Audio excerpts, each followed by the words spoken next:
અમદાવાદમાં સ્કૂલમાંથી બે વિદ્યાર્થીનીઓ ગુમ થઈ ગઈ। લો ગાર્ડન પાસે આવેલ સ્કૂલમાંથી આ વિદ્યાર્થીનીઓ ગુમ થઈ ગઈ, જેને લઈને અપહરણનો ગુનો દાખલ કરવામાં આવ્યો છે। સમર્થ સ્કૂલમાં અભ્યાસ કરતી આ વિદ્યાર્થીનીઓ તપાસ કરતા ગુમ થયાની જાણ થઈ છે।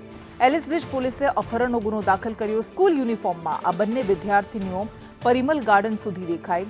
બંને વિદ્યાર્થીઓની ઉંમર 16 વર્ષની છે।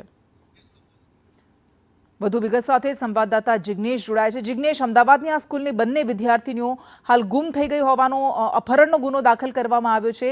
કેવી રીતે ગુમ થઈ હતી, છેલ્લે ક્યાં મળી હતી, શું વધુ વિગત?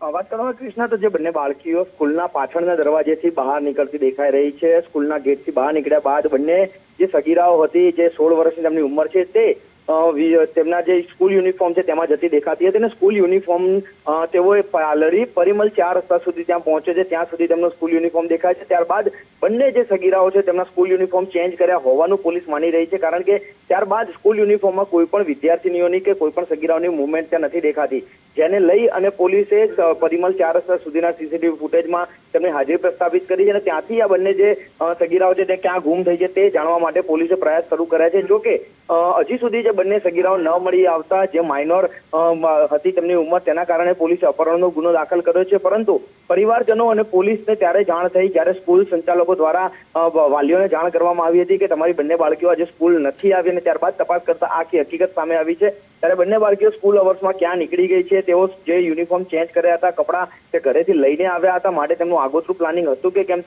તે મુદ્દાને લઈને પોલીસ અલગ અલગ દિશાઓમાં તપાસ કરી રહી છે। જી બિલકુલ, આભાર।